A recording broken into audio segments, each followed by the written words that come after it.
ku ssaawa 3:02 nkwaniriza nnyo munnaffe gy'osinzirayo n'okulaba NTV amakya gano nnaku z'omwezi twogera kati mu 10 omwezi ogwa April. Mwebale nnyo okulaba NTV ekiseera kyonna, naddala bannaffe mwenna abanyiikira okuteekako puroguramu eno. Mutukola bulungi nnyo olw'omukaaga ne mutuwanika waggulu ku ssaawa zino. Mwebale nnyo, mwebalire ddala n'ababeerako ku YouTube okwo ne Facebook. Bangi muli mu nsi ez'ebweru eyo, abamu mwefiiriza otulo twammwe ne muteekako ne mulaba.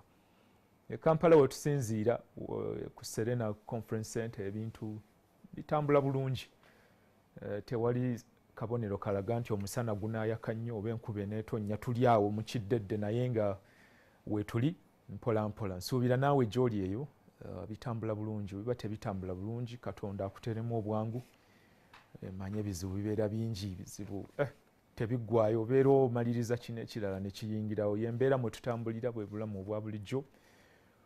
Wiiki tugimalako olunaku olwaleero era twebaza Katonda olw'ekirabo eky'obulamu. Bingi ebibaddewo mu wiiki eno okusinga ekyetisse amawulire kwe kufa n'okuziika abadde Ssaabasumba wa Kampala Dr. Cyprian Kizito Lwanga. Yafa mu ngeri y'ekibwatukira ku lunaku olw'omukaaga. Twali wano nno nga mwogerako ssaawa zaalinga 3:08 nga nnyongera okutegeeza abantu obubaka bwe yawa ku lunaku olwokutaano ku kkubo lya Musaalaba. Yayogera nnyo ku kigambo ky'okukwata abantu ne babaggalira awatali kubawozesa mu ngeri erabika ng'eringa yakuwamba. Yakiriko nnyo. Zaalinga 3:08 nga tubyogerako wano, naye nga tetumanye nti baabuwe Katonda yamuyise dda. Kale obulamu bwe butyo, ku nsi tukyalako.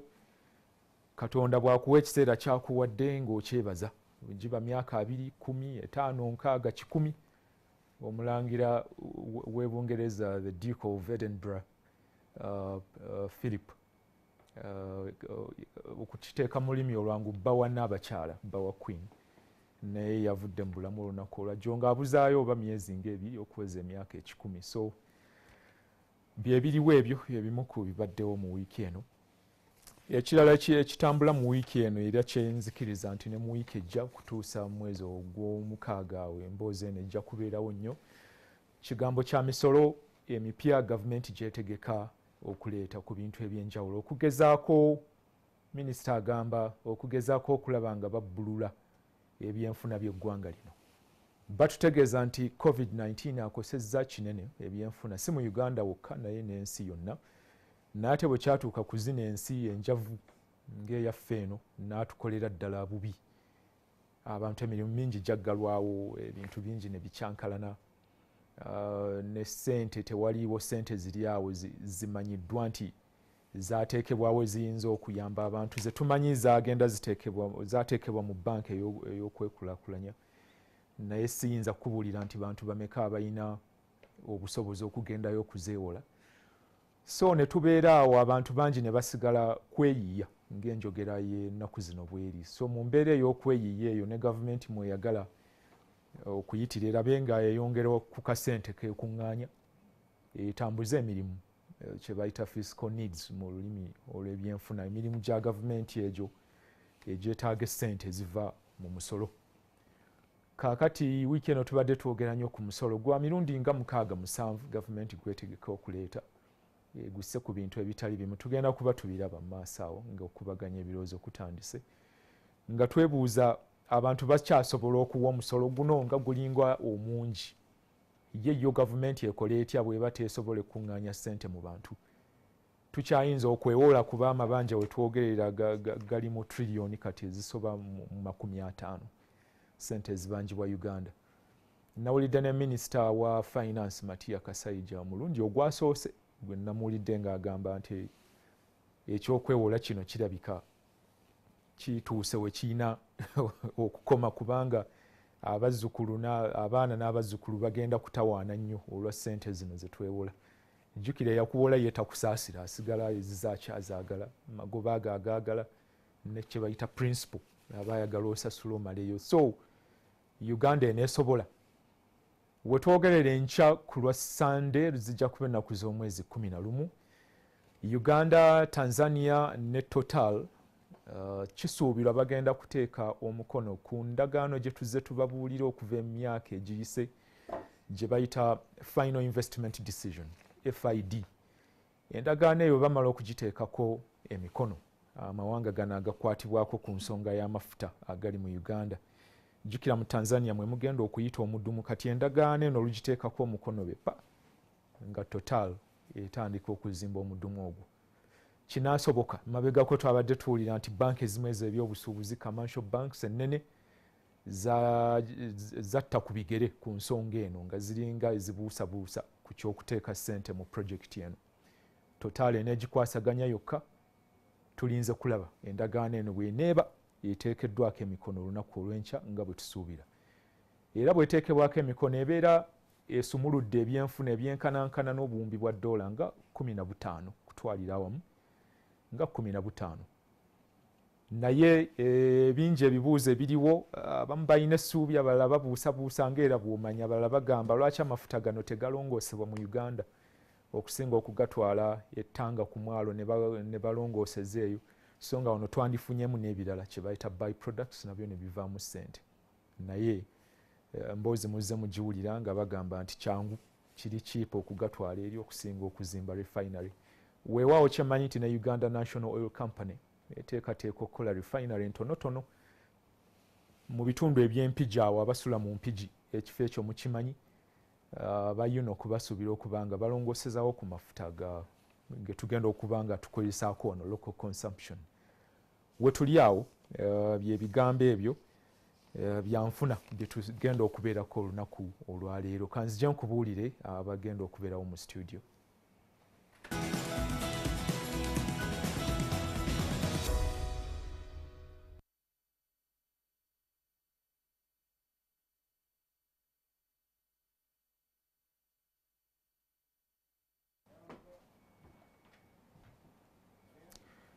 Programu ebigambo tebitanze. Frank Walusimbi nkwebaza okuba nga kwoli ojja naawe okusobola okwegatta ku programu eno nga oweereza obubaka enamba bajja kugibateerako awo, oba SMS oba WhatsApp.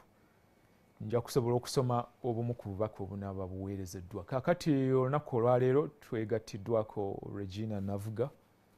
Regina Navuga ava mu Siatini. Siatini bantu era bali mu byanfuna, Southern and Eastern Trade. Kyogera ekintu kyammwe kiwanvu nnyo, kinnema okukyogera, nsanyusa okulaba. Siatini in full Southern and Eastern Africa Trade Information and Negotiations Institute, Siatini, Uganda. Kyekyo kyagambye kiwanvu naye tujja kuba tukifunza Siatini. Bagoberera nnyo ebyemisolo nga bwe bitambula n'ebyenfuna okutwalira awamu, era ne bayambako abantu okubawa obubaka obubayamba okuba nga bali wakati mu kumanya mu bigambo bino. Simanyi oba Anderson Bulola asobodde okutwegattako, tumusuubira naye ajja kuba atwegattako. Omubaka Muhammad Nsereko wa Kampala Central sinnamulaba, naye ndowooza ali mu kkubo. Nsuubira ne minisita amyuka w'ebyobulambuzi era omubaka wa Mityana North Kiwanda Suubi naye okuba nga atuuka mu studio. Nga bwe tubalinda abo, ekyo tekigaana ffe kutandika abaliwo. Ensonga nzanjudde era ne Regina ono waali nnyo asobola okuba nga azitandikako nga n'abalala bwe batwegattako. Katusooka tuwulire ku minisita Matiya Kasaija ow'ebyenfuna, ebigambo byabadde ayogera ku lunaku olwokuna ku nsonga y'ebyenfuna nga bweri. Katono nnyo. Enyingiza ya gavumenti of course ezisinga ziva mu musolo. Enyingiza ya Uganda etandise eddirira wansi olw'ensonga yemumanyi. Tumanyi nti bizinesi covid yaleeta emitawana, ekyo nakyo mwagala nkyanjululize. Aba bizinesi abaali baleeta ebintu abagenda mu mazina ne basulayo nga bazina tebakyasobola, amasomero gabadde gagadde nga bwe mukimanyi. So enyingiza ya gavumenti ekendeddeko, sigambye ekendedde nnyo ate tumutwala bubi, ekendeddeko akatundu. ekerera katundu ate betwetaaga okuteekamu essente byetwetaaga gavumenti byerina okuteekamu ssente ngaate byo byeyongera ndwadde covid floods amataba ago betugayita amataba gundi bazita locus bazita enzige n'ebintu bifaana bwe bityo bigenda waggulu byagala bisaba ssente naye ate essente zezifuna okuva mmwe eri bannayuganda zikendeera kati ekitegeeza bw'onooba ng'oyagala okutuukiriza kyonna olina okugenda okwewola ate mbagambye okwewola okwo njagala nkufuge oba nkozesa ekigambo okufuga njagala kukendeeza kubanga si kirungi essente okwewola essente nyingi nnyo abaana baffe bajja kubonaabona nnyo n'okusasula ssente minisita w'ebyensimbi n'okuteekerateekera eggwanga Matiya Kasaija ng'ayogera ku byenfuna nga bwe biri agamba tebigudde nnyo tetumukwata bubi naye tuyinza nakyo okukiteeka tuyinza okukiteesaako kubanga embalirira y'omwaka gw'ebyensimbi gwe tumalako guno weba yali ya trillion shillings 45 n'ekitundu nga kati eya 221 egenda kuba ya trillion dollars mbadde kine dollars trillion shillings 40 trillion ya 40.7 kitegeeza tuba tuseemuko kuba n'ey'omwaka guno gwe tumalako nayo yeeyongeramu yatuuka n'esukkawo okwanamu 5 olwa ssente zetwewola olw'ensonga ya covid regime nsanyusa okulaba era ensonga zizino mu ddiiro misolo aba gavumenti eneesobola okugufuna omusolo guno abantu bo basobola okuguwa ebibuuzo ebiri mu ddiiro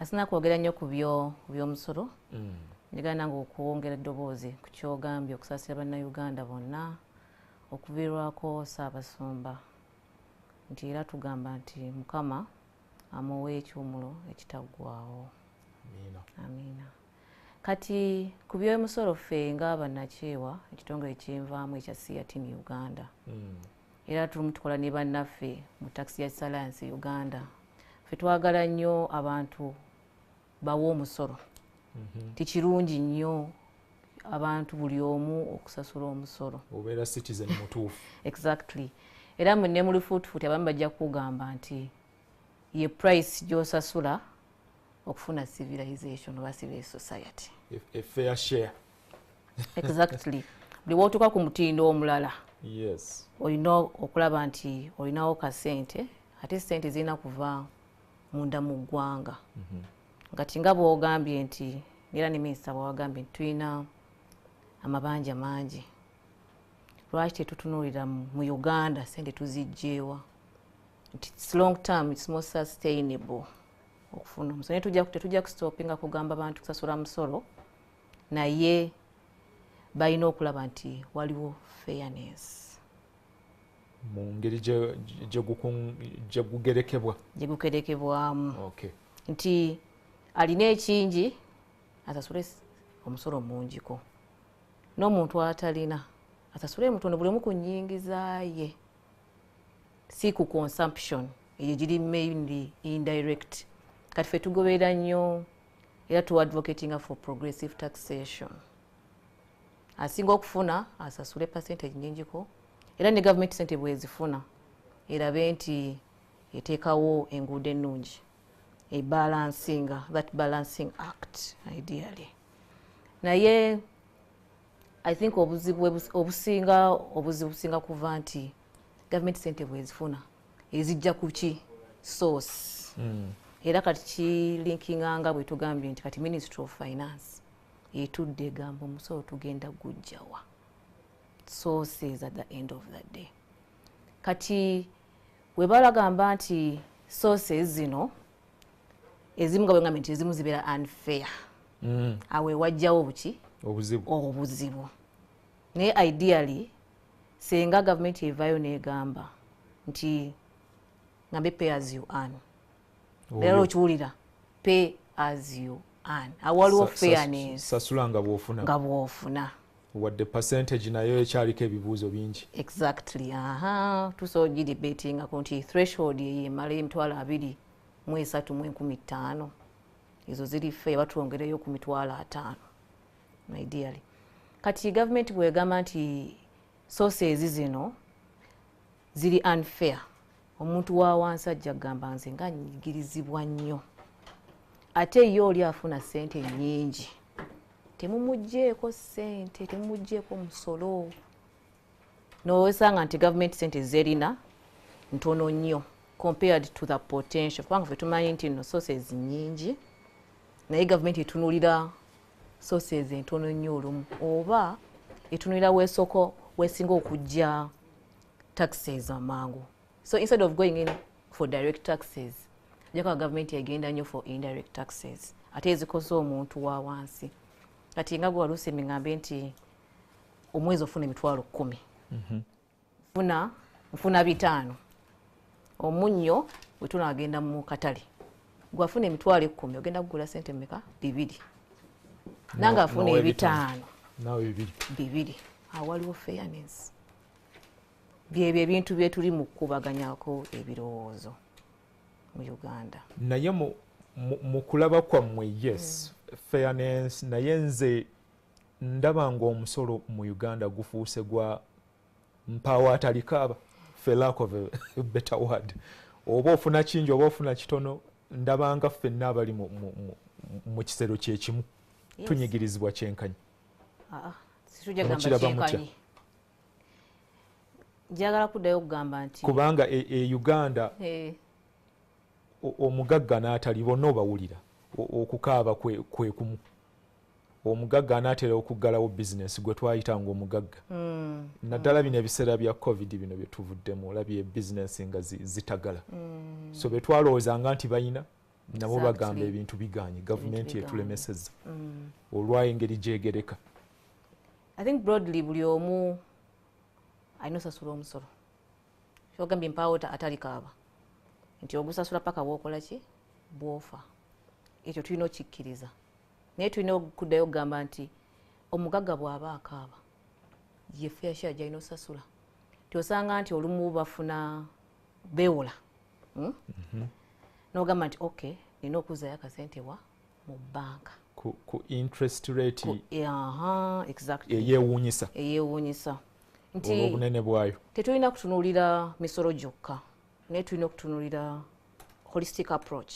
Ideally oyinza osanga omugagga akaaba naye nga ekikaabye ekirala nti oba talina ba clients nabo ba mu bizimbe, mpa example si musolo but ki talina consumer gw'abadde atargetinga nga n'oli ekyamugobyewo naye musolo partly musolo.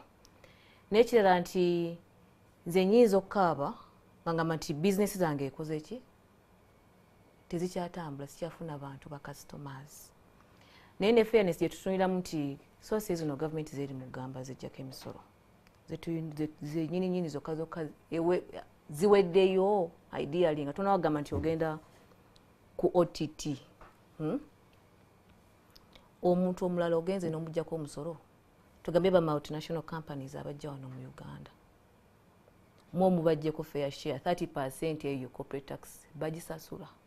At the end of that day, what has URA done? Have they done enough? Have they audited all these books? So one of the capacities of challenges nga fe Uganda that tulina okukola ki okutunuulira beyond omusolo twigoze tulina okwadressinga ideally. Okulagako ali ku program bimu ku bigenda okwongerwako omusolo. Waliwo ekigambo kya internet kino abakozesa internet MBs muzimanyi zigenda kwongerwako omusolo. Sijja genda nnyo mu specifics za percentage oluusi bitabula.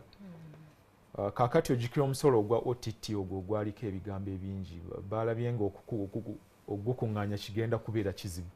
Katulina ennyumba ezipangisibwa.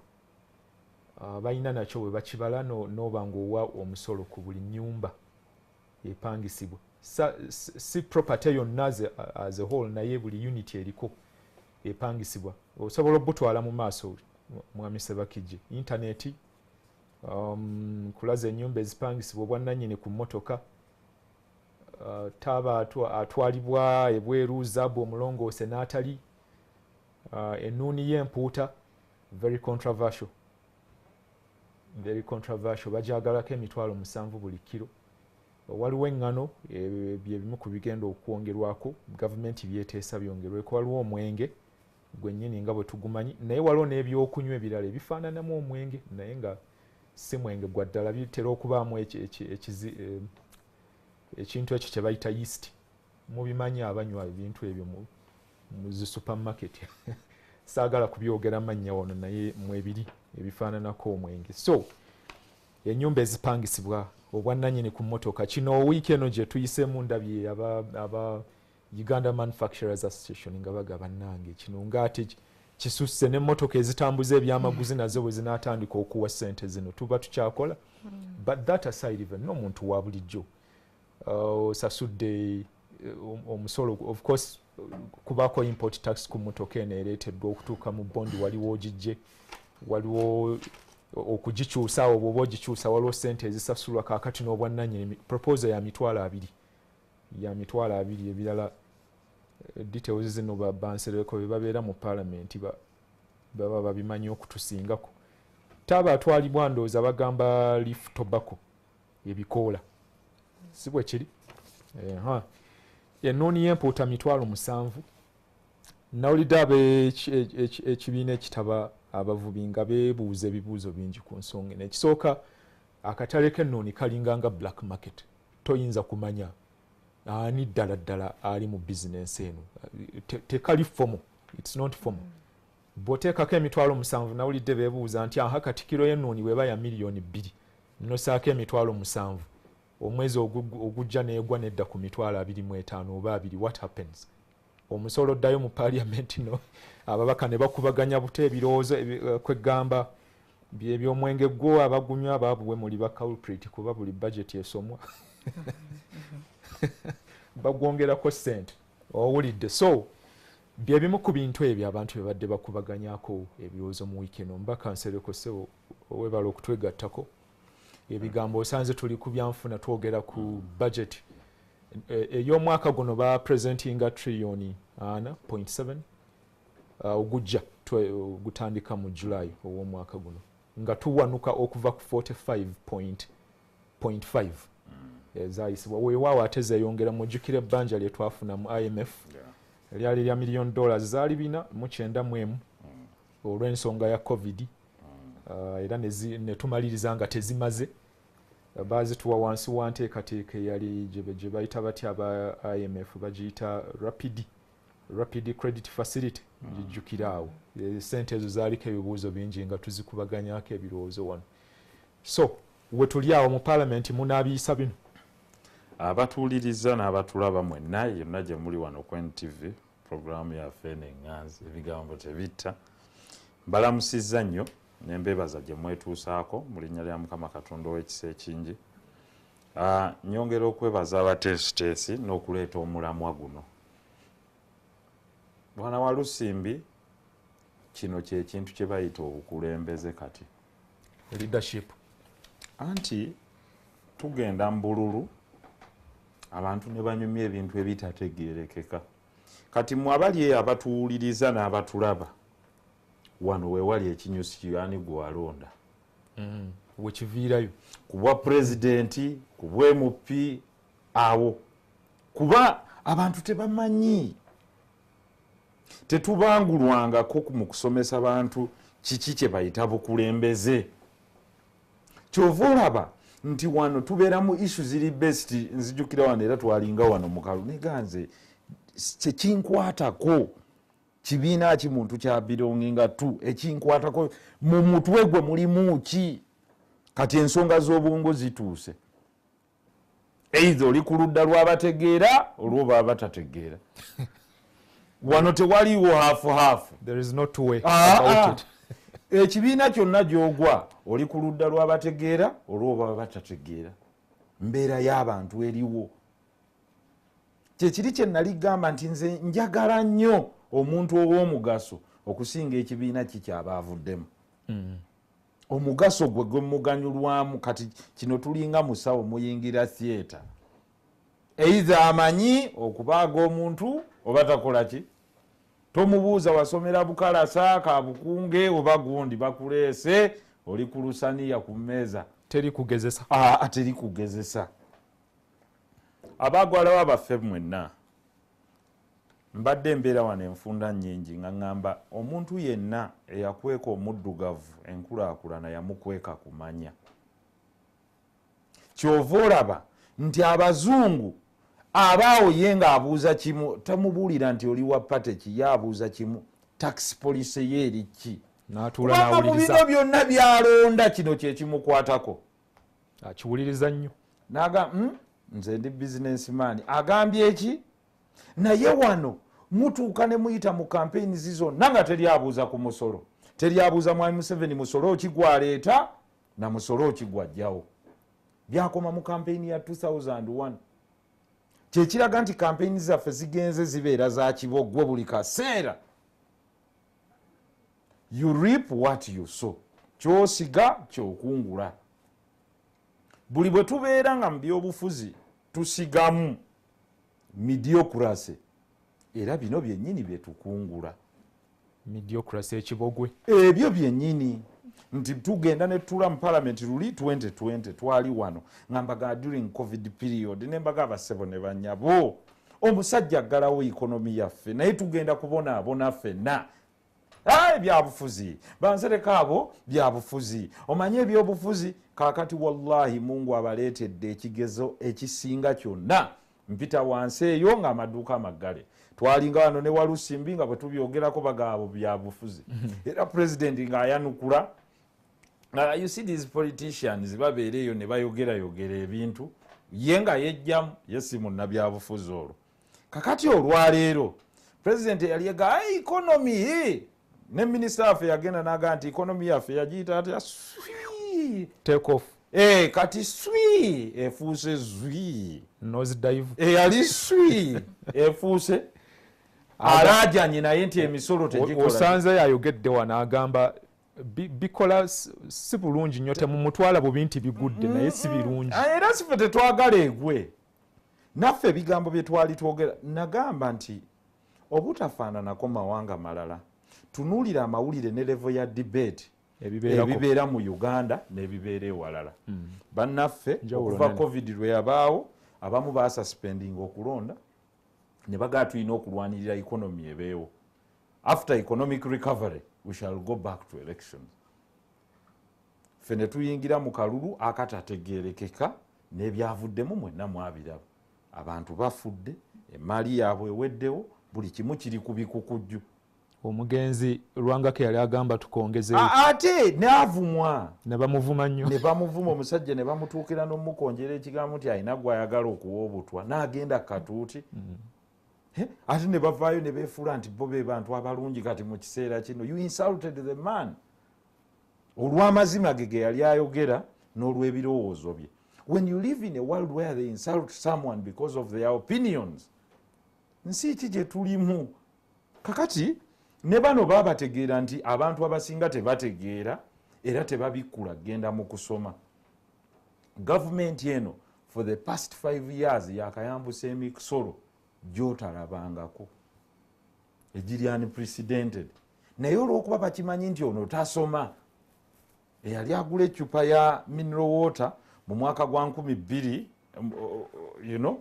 mu 10 ku siringi 5 egenda eseetuka kati eri ku 100. Luli yatugamba tusasula amasannyalaze gajje kyetuva tubongezza omusolo bwe gajja naga kati nguudo tyakati tugasseeko ezaaleerwe kakati ate tuwongezza ababaka ennamba. So nze kyenjagala okulaamira abantu nti bwe mugendanga mu kulonda mukimanyi nti mulonda for a purpose. Mwawulemu what quality of leadership gye mwagala ebakulembere. Kyova olaba ensi zonna zitunuulira quality. Quality kidiringa n'abantu anaategeera bye bagenda okuteesa. Omulimu gw'obubaka wa parliament kugenda kuteesa ku misolo na budget. Kakati guwateekayo ani? Era guwateekayo gwagenda kuteeseza kiki kyamanyi. Obuwulira omusajja w'ennuuni alaajana gwe w'ennuuni walondaani.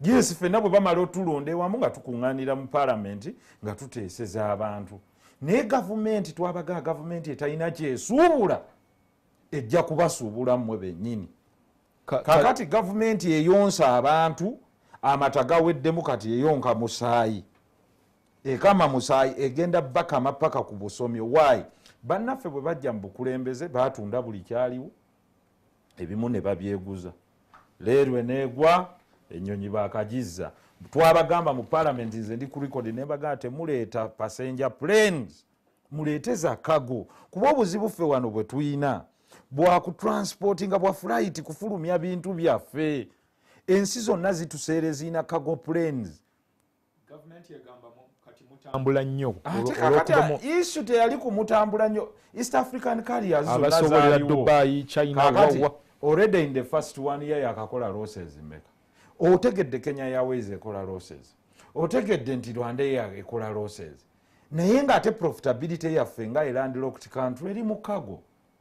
How do you evacuate your cargo? Kubanga kakati kilo ndowooza eri already ku $2 n'ezigwamu singa cargo plane zibadde zaffe kilo yandibadde ku $1 ng'emu would export more fresh produce nezesanga ku shelves e Dubai e London e China e Korea n'ewalala ne kakati bino byonna bye tugezaako okugamba abantu baffe bo tebasooka kufumiitiriza lwa nsonga ki bo baamala okuga nti gavumenti ezaffe tezisuubula buli kye mutukwasa tukibba ne kiggwawo kakati ate mulumbye n'ebyabantu nali wano nga ŋŋamba abantu ku musolo ne mbagamba mwenna mujja kulaajana nga tuli ku musolo gw'abantu abaleeta matiriya ejjoola ne mbaga nti bannaye goyinza okulowooza Nsereka alwanirira bajjoola bokka linda bwe gunaatuuka ku mmotoka mungu ono ageze buli omu gumusemberedde ng'okugera kwa Mungu bwe kuli okw'obwenkanya buli omu kati bagumuleetedde kati buli omu alaajana weewe omusolo naye gwe tokimanyi nti abavudde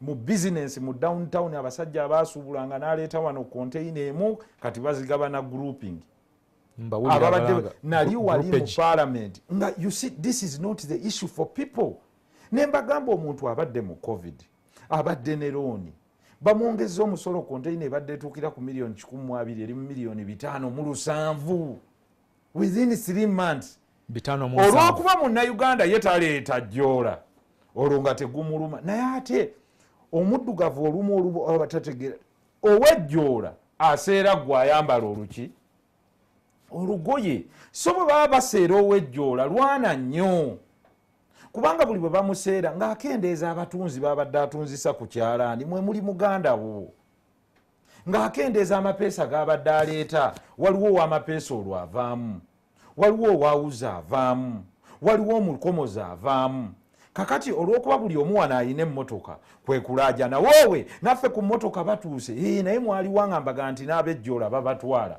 bandikoze ekyo nembaga nti income tax anti abakulembeze kati the biggest problem gye tuyina be bantu okwesulirayo gwa naggamba osanga omuzungu nga ye buli kyanyumya boogera ku misolo bw'osanga omuddugavu banyumya nti oli yayambadde atya gundi yawenjudde n'omulaba siriiti n'ekomeno mindset y'omuddugavu lugambo biki kwerimba kola kika bali babeera mu principle nti owaayi omusajja ayongezza wano tukoze tutya bonna bayinza okusalawo ga nti atuggaddewo ffenna amaduuka tugaggadde era naffe emmoroka tujja zireka ewaka sinakindi obutazireka ewaka ne boga nti buli ssaawa 12 nga tuwakanya kino ekiteeso ky'omusolo tujja kuba eŋŋombe oba ffenna tujja kuteekako double indicator no mulekerawo okulowooza abaddugavu nti waliwo agenda okuva ewuwe abalwanirire waliwo eyabadde ankubira essimu onalebo munnaffe onalebo Nsereko gwe waffe tulwanirire gwokoze eki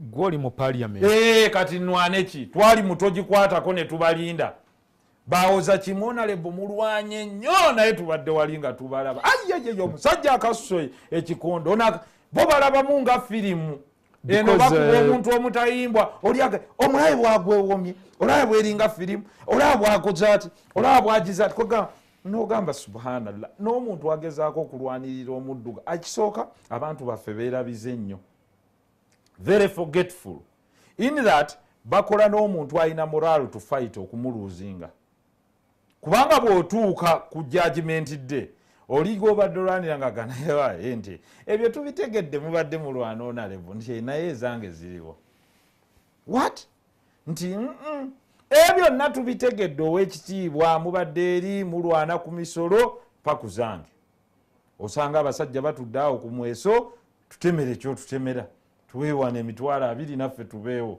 kwegamba laba mindset y'omuntu waffe wegenze naye n'atakimanya nti buli bw'olwana omusolo ne batagumuteekako oba osevinga sente zisigadde mu nsawo ye. Zino tax bills zigenda kujja mu parliament oba zigenda kujja n'endala zaaleetebwa.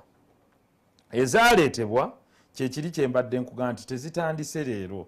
Basebo ne banyawo 2 twaliwo ababaka 5 nga tuwakanya omusolo abalala bonna bannaffe olumu nga tebali okay yes bagenda campaigninga n'ebirala ne wallahi abasajja baleeta omusolo ku income tax nga baga kampuni ne bweba ekoze loosi teekwa okuguwa mu myaka 5 oba otya nga okoze loosi tuweeyo ebitundu 0.5% kwezo sente z'obadde okozesa ate ze sikoze kati nti bwemba kampuni nagiteekamu miliyoni 5 nendaga nti ebadde ekola loosi emyaka 5 siina magoba ti obadde olina miliyoni 25 oba 2 nti kale tuweeko miliyoni 2 miliyoni 2 kuki ku capital gwe neewola ne mu banka nemereddwa omuzaayo ate ne gavumenti ezempozeza noddira bwana Walusimbi ku mayumba tulwana abalandiroodi tebalinyisiza bantu ki rent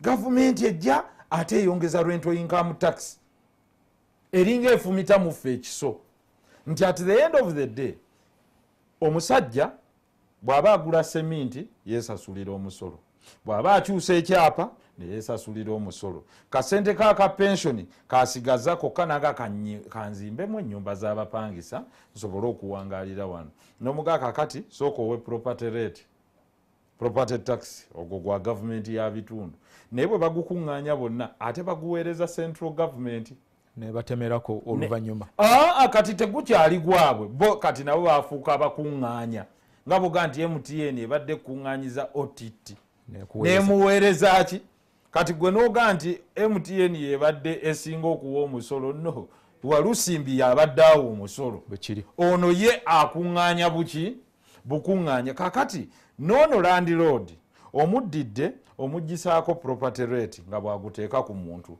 n'omuggisaako rental income tax ye kyagira ng'amuteeka ku muntu nga bafalsifying receipt ng'abantu babaseera gavumenti erina okukitegeera nti esobola kubaawo nga ffenna tuli weetuli bulungi yo erowooza nti bw'enaateeka omusolo omungi ku bantu abamu bizinensi ne zigwa kakati bagudde abagundi bammwe abakyalina bammwe bwe mwaleeta mu gundi bagende babawo omusolo bagiyita batya industrial park bo bannaffe bwe bajja mubawa ettaka lya bwereere ne mubawa tax waivers ng'ate beewoledde sente ku 1%.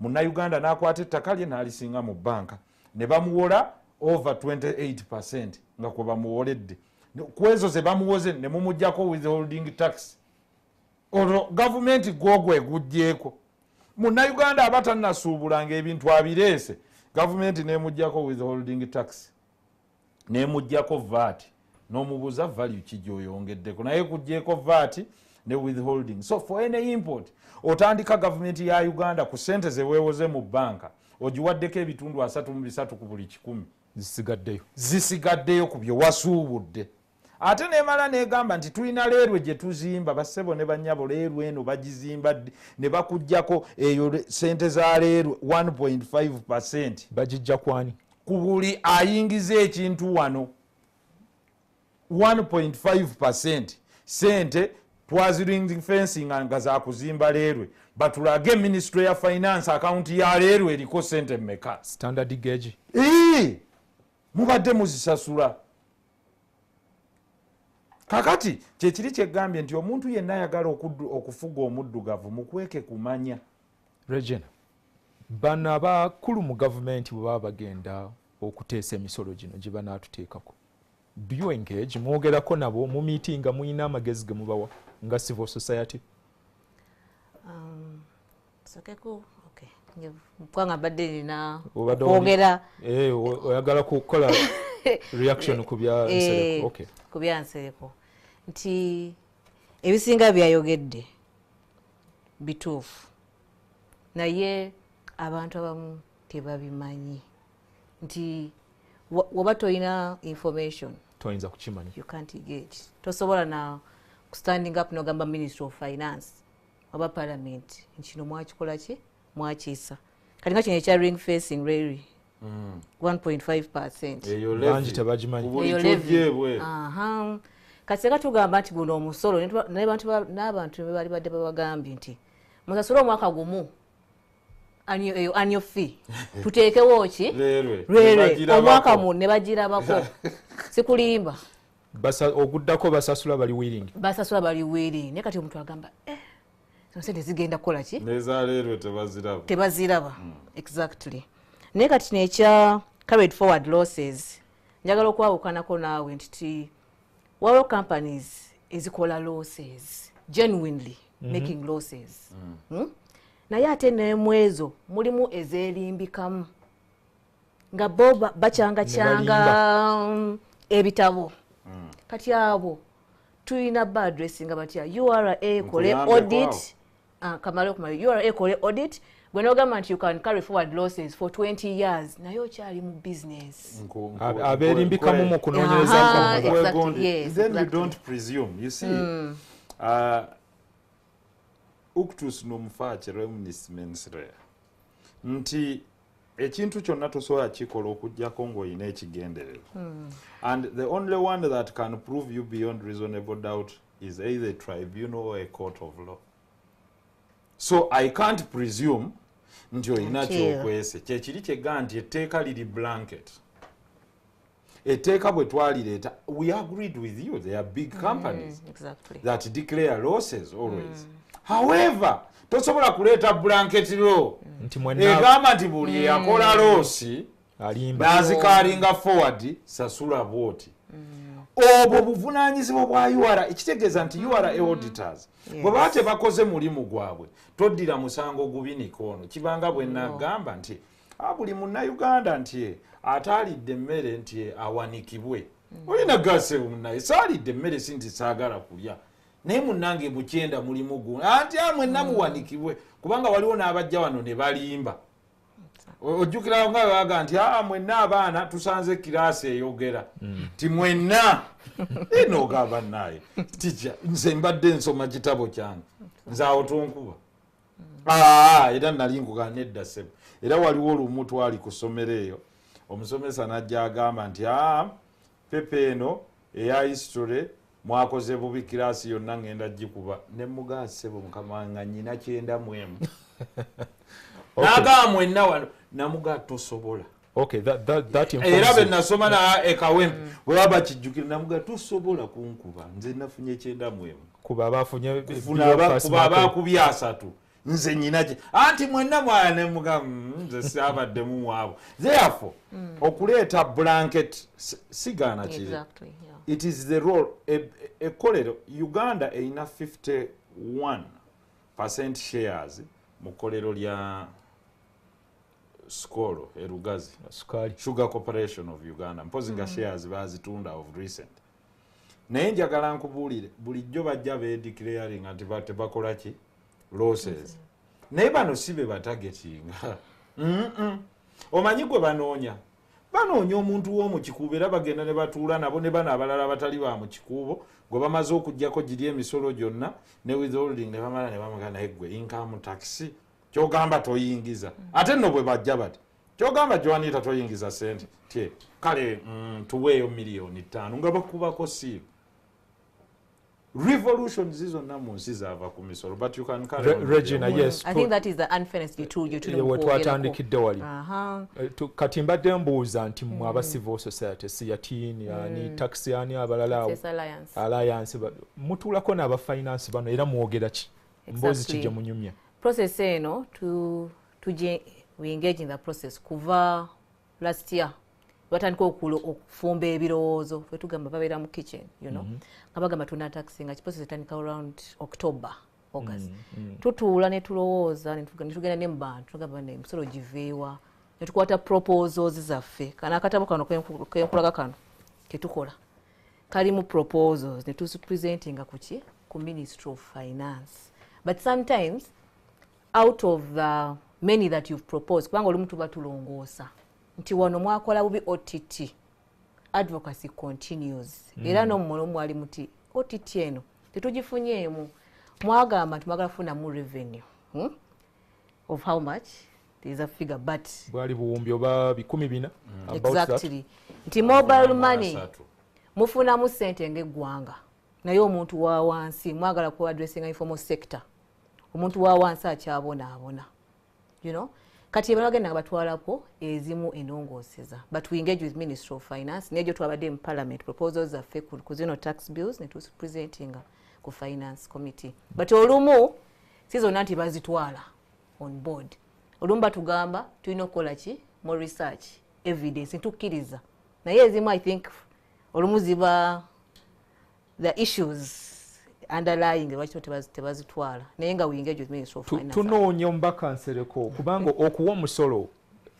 kyekimu ku buvunaanyizibwa bwa citizen so tunoonya fairness eno olowooza yandibadde etya tax bills zino zigenda kujja twali tusoma economics muna-presentinga mutya bwe twali tusoma ebyenfuna waliwo kye tuyita canons of taxation twanditugaye nti empagi enkulu ezifuga omuntu yenna ateeka amateeka g'omusolo ekisooka omusolo gulina okuba nga gulina obwenkanya guli fair munnayuganda bwe mba ngenda okutandika obusuubuzi n'omugwira tuvuganyiza ku platform y'emu munnaffe ye bw'ajja wano bamugaa nti gojja kuzimba ekibuga n'ettaka lyolina lya bwereere Akoni City si mwoyo mubi niffe munnayuganda wawe yalaga ne bamuwa ekyobwereere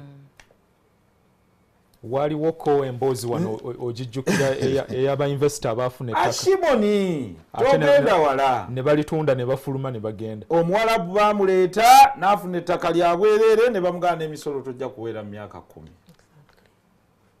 munnayuganda atuuyanye n'akola buli kimu teri kye bamuwa bamuga agenda osingeyo ekyapa kyewammwe banka ne zibatambuza ne zikola valuation n'ebifaananako bwe bityo sente nkugambye kwotandikira omusolo gavumenti egujjako ng'ofuna loan n'ozitwala n'ozisuubuza nazo neziwooza n'ozifunamu amagoba nazo neziwooza n'eddira z'osasuddeko abakozi nazo neziwooza kwegamba ye munnansi omuzungu alina kye yakola wano bwe yajja okutufuga yamanya nti okufuga abantu olina kubateekako kikweguyisa bwe yajja wano yatusanga n'ettaka lyaffe n'atusanga na buli kimu kyeyasooka okukola nagaa okufuga omuddugavu ono n'okumuteeka mu layini muteekerewo kye bayita mu ndagaano y'olwenda ne bateekawo heart and gun taxi ayina emmundu n'ayina akasiisira omuzungu si ye yakuzimbira akasiisira ako n'agamba ojja kumpeerako omusolo akasolooza direct tax omusolo teyagambanga nti lima ensawo z'ebinyeebwa 10 oba ez'akasooli ompeekemu yagambanga nti kati ndeese ekipapula kye bayita ssente mu kipapula kino kye bayita ssente gw'ojja kinoonya n'obugubi nze nja kikuba nkikweke gw'okinoonye mu bugubi obungi omale okinzirize nga yengeri yokka gye nnyinza okuvunnamya okufuga bwe nkontrolingako emmundu ne nkontrolingako ne ssente amakulu mu byo gavumenti yeesigaliza okuba ssente neyesigaliza obuyinza obw'okusiba bw'oba ogaanyi ozikozesa neyesigaliza n'obuyinza obw'okukozesa olw'empaka ekkozesa ate olw'empaka mu kusaba omusolo buli bwekusaba omusolo yandigoberedde bino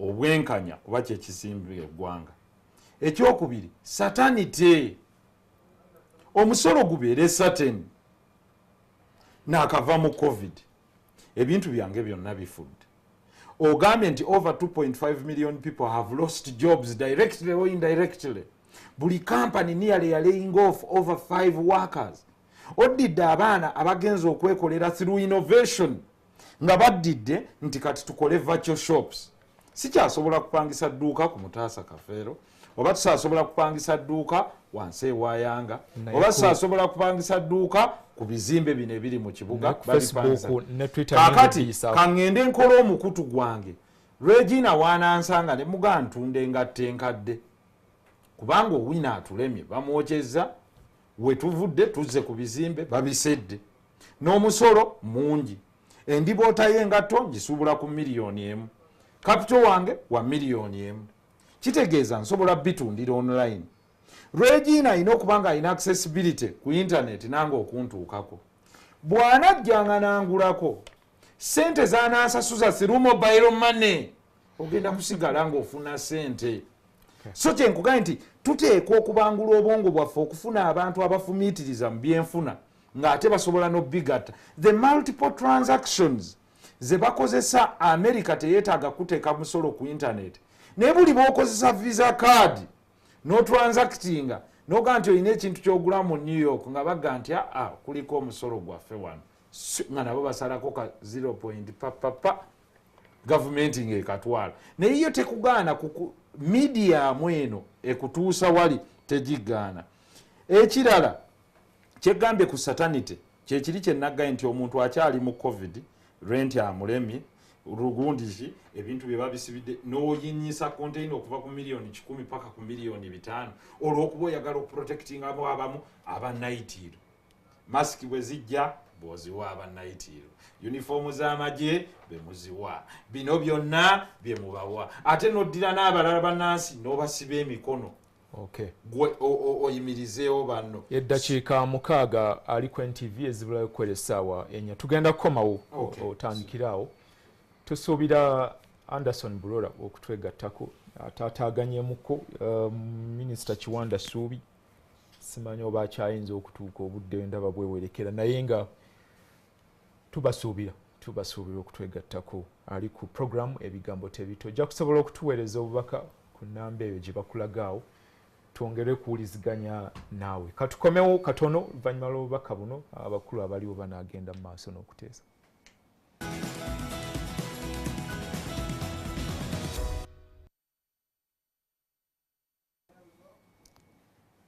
Okyali ku programu ebigambo tebita nze Frank Walisimbi we tuli mu studio wano ne Regina Navuga okuva mu Siatin Uganda we tuli n'omubaka wa Kampala Central Muhammad Nsereko ne Anderson Bulora amyuka RCC wa Kampala atwala ekitundu ekye Nakawa abadde alina kuba butereevu wano mu studio naye olw'ensonga emu oba bbiri tasobodde kutuuka kati waali awo wajja okusinziira obwedda awulira ebigenda mu maaso. Tuli ku nsonga ya misolo, tuli ku nsonga ya byanfuna olunaku olwaleero gye tukubaganyaako ebirowoozo nakubuulidde mu ntandikwa wali ebigambo nga bwe biyimiridde omusolo gugenda kweyongera ku intaneti ennyumba ezipangisibwa n'ebirala bajja kuba babikulagaawo ku screen mpola mpola nenkulaga nti embalirira ya 2021-2022 egenda kwesala okuva ku trillioni 45 n'ekitundu ze tutambuliddeko mu mwaka gw'ebyensimbi guno gwe tumalako mu Juni kati egenda kwesala idde ku trillioni 4 ebyenfuna kitegeeza nti bitagalamuko weewaawo minisita yakugambye nti temumukwata bubi tugenda kuddamu tumuwulirize naye nga tuba tuvudde ku projection ya trillions kati kwana gattako 11 tuba twalina kutambulira awo naye kati 11 tezisoboka olw'okuba covid ataataaganyiza ebyenfuna naye nga n'omwaka guno gwe tumalako kye bategeka tutambulireko trillioni 45 n'ekitundu zaamaliriza zeeyongeddemu ne zikwata mu 5 n'okusobola olw'ensonga y'essente ze twewola okuva mu IMF obukadde bwa $491 ne ssente endala awo mabanja gabeerayo eyo olw'ensonga ya COVID-19 so ne tuba nga tuli awo tutambulira emisolo gijja kyemmanyi gijja kuyita waliwo chance nti tegiyita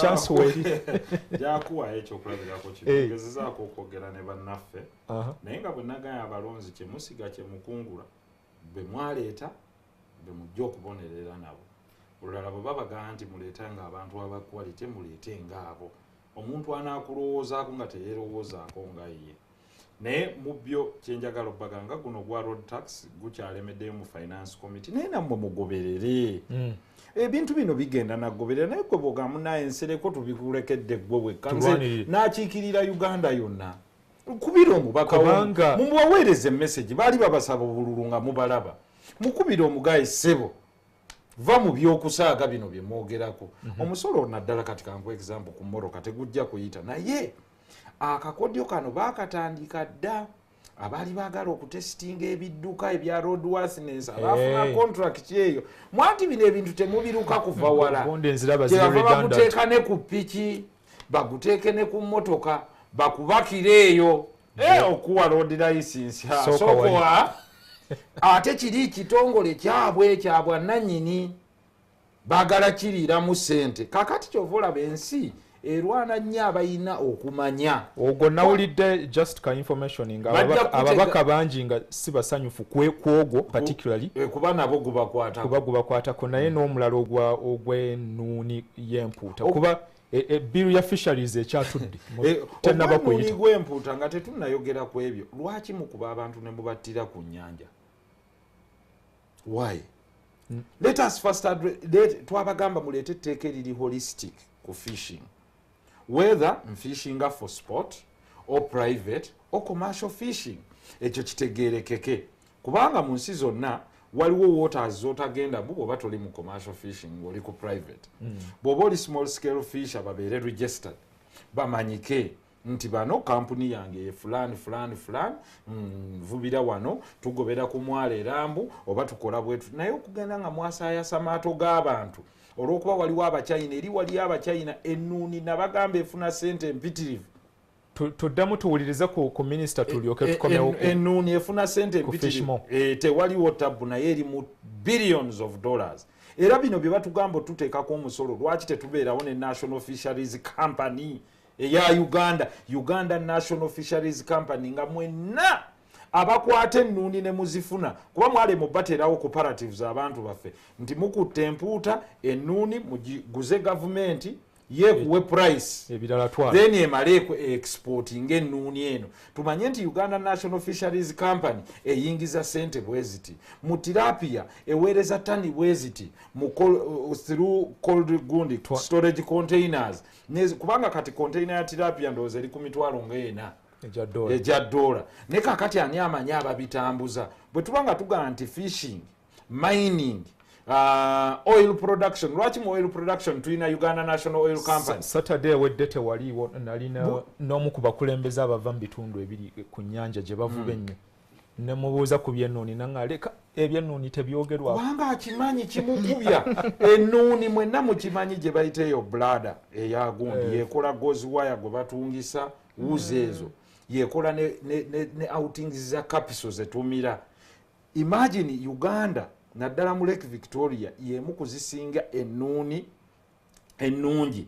Do you know the world demand for capsules ezo capsule covers zetulaba eri mu billions and it's about $400 billion pharmaceutical naye capital ne goes ono gundi ze bakozesa okutunga abantu wuzi ze batungisa abantu ngo bamaze okulongoosa njagala okubabuulira nti ennuuni eyo eri mu Uganda nabadi wano ne mbagamba nti mukimanyi nti ensi zi transformings mukozesa sente out of paper zaagala kukozesa banana fibers byayi genda okisomeko yinza oga nti nsereko yakiresewakumanya katono nnyo minisita twamutaddeko nga naye kati n'ebyayi bajja biteekako Anderson Sebo wuliriza minisita byagamba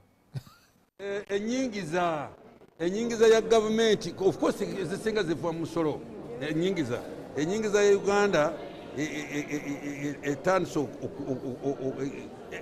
eddirira wansi olw'ensonga yemumanyi tumanyi nti bizinesi covid yaleeta emitawana ekinakyo mwagala nkyanjululize aba bizinesi abaali baleeta ebintu abagenda mu mazina ne basulayo nga bazina tebakyasobola amasomero gabadde gagadde nga bwe mukimanyi so enyingiza ya gavumenti ekendeddeko sigambye ekendedde nnyo ate tumutwala bubi ekendeddeko akatundu ate ebiwe betwetaaga okuteekamu essente betwetaaga gavumenti byerina okuteekamu ssente ng'ate byo byeyongera ndwadde covid floods amataba ago tugayita amataba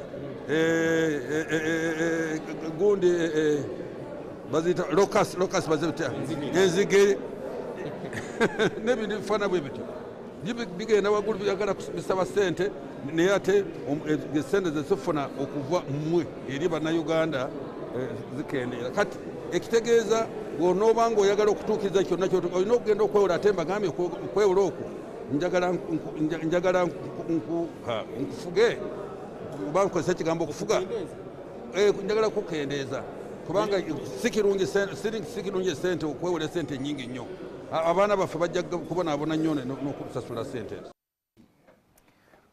Well, ensonga ya kutereeza byanfuna sente zeetaagibwa okutereeza kye bayita balance of payment bye tutunda ne bye tuyingiza kyekifikawo twetaaga okutereeza fiscal needs ebintu ebyo gavumenti byerina okukolako nga yeetaaga essente obutereevu eziva mu musolo okuzimba enguudo. Nawulidde mu national development plan eyokusatu gye tutambuliramu kaakati mulimu ensonga y'okwongera amaanyi be bayita ba private sector babe nga batondawo emirimu. Ebibuuzo ebyo minisita ajja kuba abituddamu bagitondawo batya nga n'emisolo gyeyongera. Anderson wasize otya ssebo? Bulungi ssebo. Tusaasiremu olw'okutaataagana naye ndowooza wooli kati oyinza okugenda mu maaso n'okubaganya ebirowoozo. Tuli ku byanfuna obadde ogobereddeko eddakiika ziweze ndowooza? Mbadde nzize ngoberera. Okay, tuli ku misolo emipya twebuuza bannansi ssente bagenda kuziggyawa nga ebyenfuna bitaataagana ne gavumenti yennyini kirabika ssente zigitaataaganako bw'olabira ku mbalirira gye bategeka eya 2021-2022. Well, mbadde njagala just nkoleko ka comment kamu oba bubiri ku submission ya Honorable Nsereko kuba gwe nsobodde okuwulirizaako ebbanga akaseera akawerako.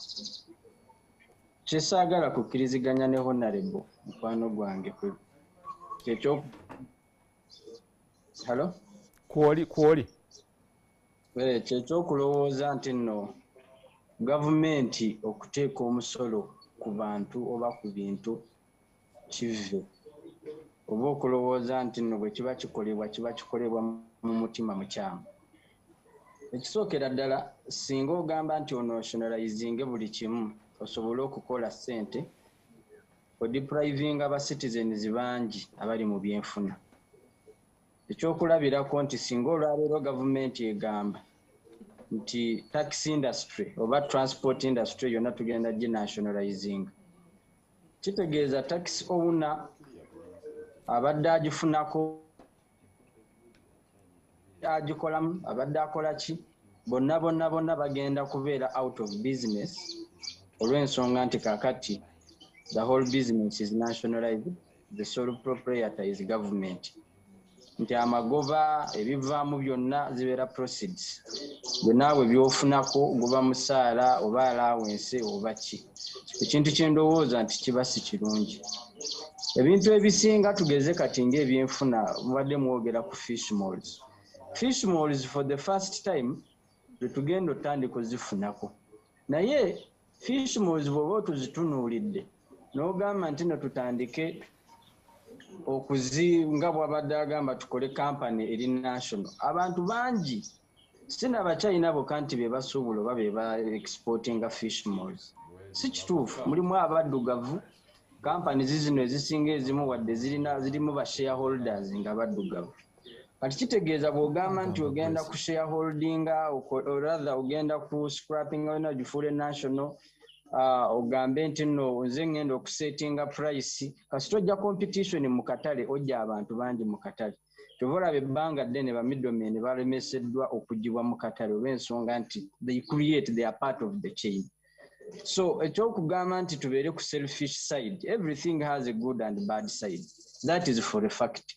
It would be for a good fact that sente zonna eziva mu fish malls tugeze mu export zigenda mu coffers za government. But how many people are going to deprive okuva mu business era ogenda okwekanga nga at the end of the day nkuwe eggwanga kati ng'erya Cuba eggwanga lya Cuba supposedly ne China bwe oyitegereza economy zaayo ebintu ebisinga biri nationalized. Cuba emabegako awo yakavaayo okugamba nti ete ebintu ebimu ete some parts of the economy zidde mu public nga public is managing. Agenda okulaba nti era bweziteera kazito ke kagiriko buli lwogamba nti government ogifudde businessman bannansi babeera bafuuse ba slaves and in most cases osanga amawanga mangi ng'ensinga yo ngagga naye ng'ate abantu baavu obanga ensinga yo ngagga naye ng'abantu batambulira awo mu bulamu obubuzaabuza afuna omusaala mulungi ali bulungiko naye nga tali bulungi olw'ensonga nti oba oli awo kyeyandibadde afuna mu bujjuvu bwakyo si kyekirimu. Covid adisruptinze ebintu bingi ate nsubiraho Honorable Nsolo ku kitundu kwabo abaali advocating nti gavumenti bagijjeko donor money bagijjeko donor funds balekeraawo gisupportinga kubanga part of the budget is supported by donor money sente eziva ebweru. Olwaleero bw'otunuulira Joe Biden president wa America ali mu kureviewinga taxes enjenjawulo nti ye yagambye nti family efuna $40,000 nga income tugenda tandikirawo kugistaxing naye okugenda waggulu now that is as a family naye individual tekimu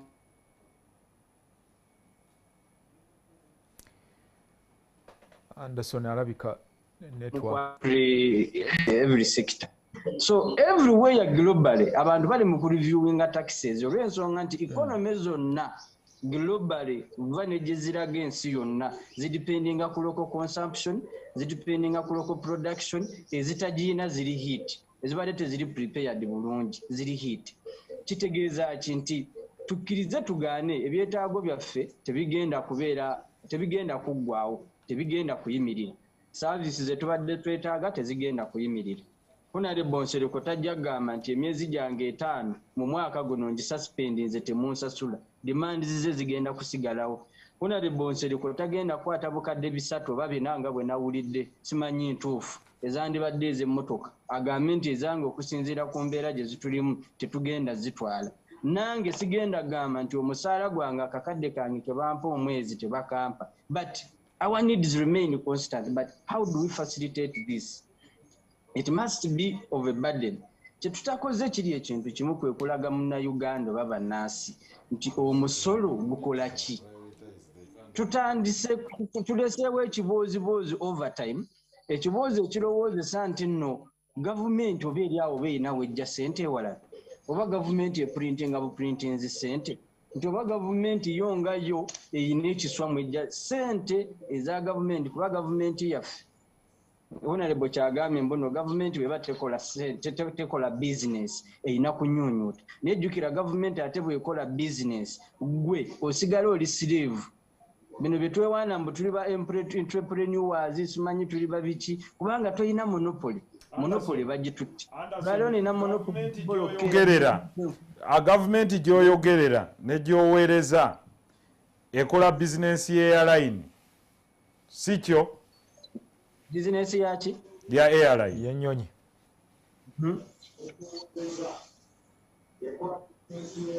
kakati Honorable atereka kutuza mabega no nkubuuziza gw'ogambye eyiyo tekola bizinensi nti kitegeeza bw'enaakola bizinensi ejja kwonoonera abalala eyiyo ekola airline bizinensi ya airline bantu nyisobola okuwa bizinensi eziwerako bizinensi ya airline bannayuganda bameka abagiinamu interest kitegeeza ekola nnene no listen ngolowooza bw'ofandinga private people tebasobola gikola.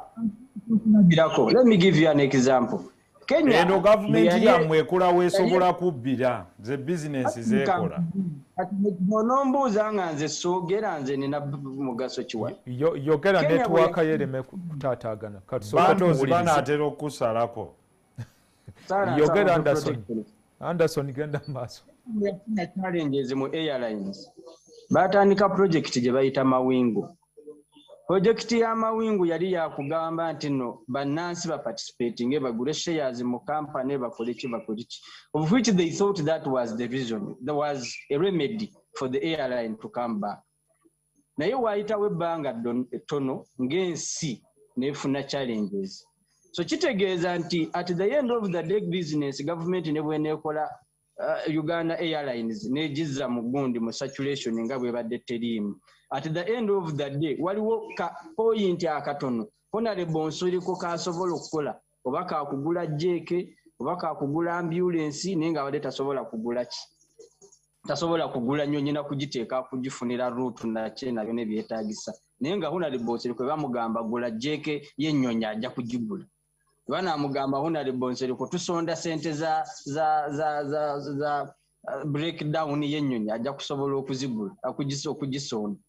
By and large business y'ennyonyi gy'oleeta bannayuganda bameka abagikola naye bannayuganda bameka abali mu buvubi, bannayuganda bameka abali mu transport, bannayuganda bameka abali mu bulimi, bannayuganda bameka ebyo byonna tusobola kubinansona osobola, but it is a burden. Kitegeeza nti kye tulina okukola at the moment nga tukkiriza nti everyone is hit. We must understand what is the role of the citizen at the moment nga tuli mu kaseera k'akatuubagiro. Munnansi asobodde otya okufuba okulaba nti services z'abadde ze yeetaaga teziyimiridde because ziri constant. Then we tusobola okuddira mu byegamba nti okay tugamba nti turaisinga omusolo, but nga turaisinga omusolo tusobola okubaako bye tujjako, tusobola okubaako bye tuseruzinga at the moment ne tugamba nti for this time gye tulimu until we are better ABCD is off the hook. Tetugenda ekyo kituyamba kinti n'oli omuwa confidence nga munnansi nti emitwalo 2 gy'ogamba okumuggyako ku mmotoka naye ate akitegeddeko nti omubaka oba omukozi wa gavumenti oba government projects eziwerera ddala ebitundu 4 ku buli 100 ezibadde zigendera mu expenditure ezitali essential zijjiddwa mu saturation. Oli n'amanya nti okay abiri gange gempaddeyo ekkubo lyange lijja kutambula, egundi yange ejja kukola bweti, amasannyalaze tegajja kuzikira. But betungamba nti no tugaane oba tudemobilizing taxation tugenda kutuuka mu kiseera nga everything is on a hold. Olwaleero okwewola si kyangu, tubadde mu byobufuzi wano nga mu campaigninga gavumenti bagijjeko bagime donor funding, tubadde wano mu byogundi mwe musiba ku social media nga mukonjera industry ya tourism promoting negativity. Kati ebyo byonna bw'oba obitunuulidde at some point we are going to collapse as a country, and when we collapse abawumulowooza nti bwe tufuna heat eyo egendagenda wa President Museveni yekka, naye heat ekuba president toyinza kuŋŋamba nti gwe omuntu wa wansi egenda kuleka waggulu. That is the disadvantage we have with our politicians. Yalowooza katukole nnyo gavumenti egwe naye neyeerabira nti gavumenti bantu erabira nti gavumenti okulemwa okuperforminga abantu be babeera balemereddwa era n'abantu completely kiba kibatuuseeko. Olwaleero bwe tuba tugamba nti taxation is bad and we are even discussing a proposal. Franco jukira ndowooza I think it is 2 years or 3 years ago baali baleese emisolo ku SACCOs nti buli SACCO ewa omusolo. Ababaka single-handedly baagaana okuyisa omusolo ku SACCOs. Olwaki? Olw'ensonga nti nno SACCO ezisinga eziri mu bantu eyo eziri mu byalo z'abannabyabufuzi mobilization tools zaabwe, mobilization platforms zaabwe era tebaagwisa.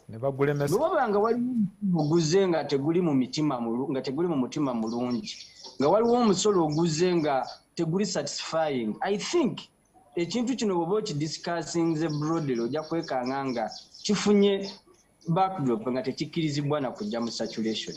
So kyenjagala tubitegereze ffenna nti omusolo gujjidde gwetaagisa, gw'omusolo tugwetaaga because tuyinza okuba nga tuli wano nga tulowooza nti n'omusolo tetugwetaaga. Bwe tuba tugwetaaga tukole mechanisms etusobola okukolera awamu because taxes oba wazze oli wa opposition oba oli wa kya NRM oba oli waki, at the end of the day the meeting point is at the services.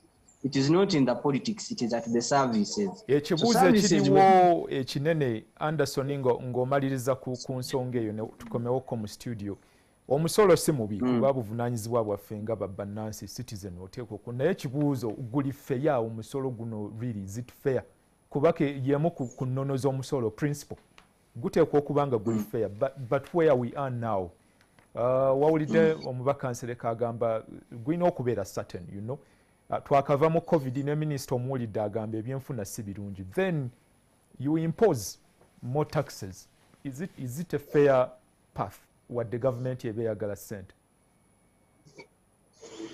Franka wali otuuseeku mu kiseera w'ogambira nti nkole ntya mu kusoberwa ng'osobeddwa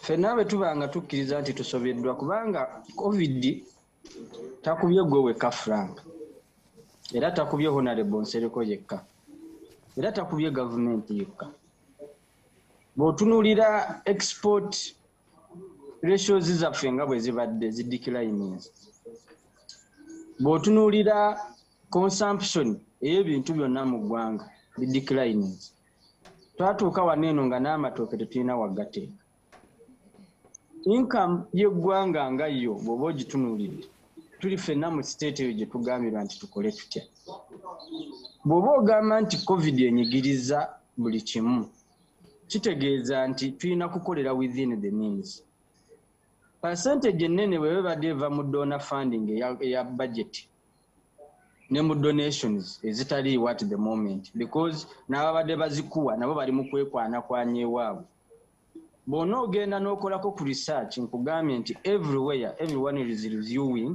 on increment on the taxes the review everywhere is on the increment resident corporate tax Kenya is from 25 to 30 guuni ezisinga zibadde ziri mu kweyongera kitegeeza ki nti saawa zino ekibuuzo kye tulina okwebuuza kye tulina okuteeka mu public domain eno public tuleme kugyeteekako ngaffe tugifuule y'abatono nnyo abeefudde abamanyi eno debate tugiteeke mu bantu but with the motive why are we going to increase taxes why are we going to be taxed and now wano wenjagalira buli omu ataateeke n'amatuuge ku ttaka era awulirize gwajja okutusaba omusolo what are your other reviews gwe minister agamba nti proposing ABCD compared how do we now come to understand nti tugenda kubeera nga tujibwa naye guno omusolo guteekwa okuba nga tegugenda kuzanyirwamu as it has been okuzanyirwamu ntegeeza nti tetugenda kwagala kuwulira nti ssente ze tugenda okutakisinga omuntu wa bulijjo to sustain the economy. At this moment there would be proposals of scrapping of some things ebintu ebimu nti omwaka guno kino na kino privileges ABCD nze ndaba bye bikulu. How do we narrow the tax expenditure but keep the services running ebintu ebiri essential nze ndowooza kyekikulu kyekigenda n'okuwa confidence oli atodde abiri gwe mu bugubi atodde etaano gye mu bugubi atodde asatu ge mu bugumi naye ng'obugubi bwe buyina returns ebigenda okufunamu. Me I would like to look at it at a positive understanding not for the sake of saying that nazze okukwana amanyi ne bw'okwana ekiseera kituuka nga mulina okudda mu reality. Mukyala wagamba nti nno ndi bulungi nsula bulungi ategeere nti kaakati osula mu omuzigo gwo temuli kuuka naye oyina essigiri. Naye bw'ogamba nti n'ogenda kusigala ku threshold eyo y'okukwana nga bwe mwana Kamulamba okwana you miss a point. So taxation based kale Anderson njagala tukkirize nti embeera gye tulimu enyigiriza buli omu ate bw'enyigiriza owa waggulu owa wansi tojja kusigala. Bwe tunaaba tumaliriza ojja koonako ku kigambo kya expenditure mu administration kubanga ekigambo ky'okuddukanya gavumenti abakulembeze abayambako pulezidenti okukola emirimu bangi nnyo trillioni za ssente ezigenda awo mu kusasula abakozi ba gavumenti tujja kikoonako kaawo si wamu kuwasinga okugenda ssente. Regina olowooza ssente zino nga zizze okugezaako okukekkereza kuba kati tugenda kudda ku levo y'amaka. wetubadde tukozesa ensawo y'amanda tulina okunyigiriza tukozeseewo kitundu kya nsawo. Olowooza gavumenti eyinza kuteeka etya concept eyo mu nkola ne tuba nga tukendeeza ku kufulumya ssente? Biki ebiyinza okukwatibwako tube nga tufissafisaawoko?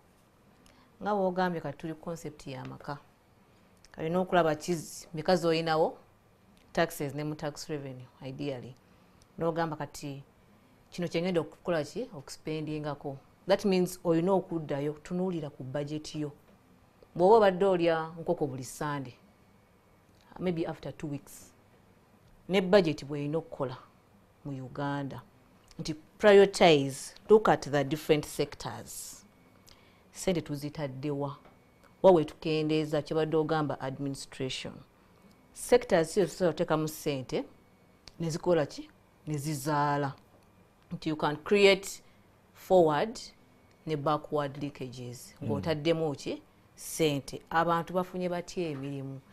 Wole kyali tugambye nti nno tax incentives ne muno era mu guno omwaka bikaseera tukyogerako, government erekeraawo okuwa harmful tax incentives and exemptions especially to investors. Ne mwami nsirekolera akikoze eki akyogeddeko omwaka gokka okusonyiwa emisolo baba wa biliyoni 7 exactly ez'abasonyiibwa mu misolo bannaffe abagwira, ate nga ffe tuzisasula.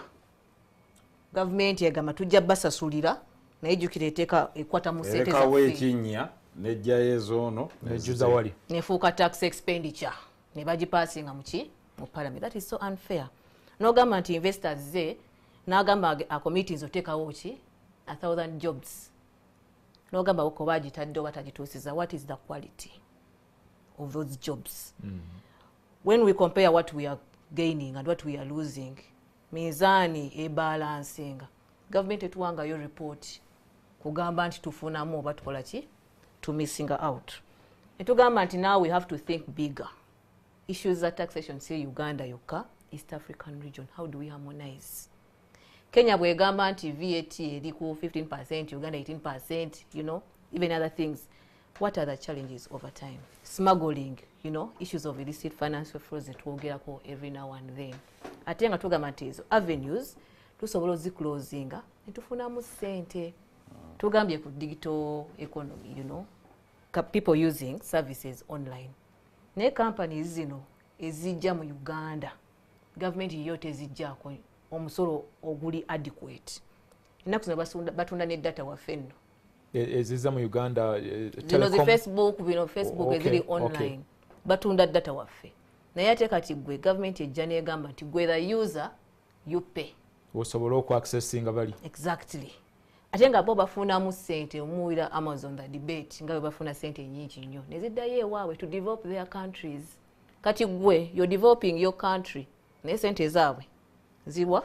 So ne bano ba Facebook ba Twitter bani nabo babaganya nti cooperatingira mu princess za Uganda. Batugamba nti babawajjako VAT. That's not enough.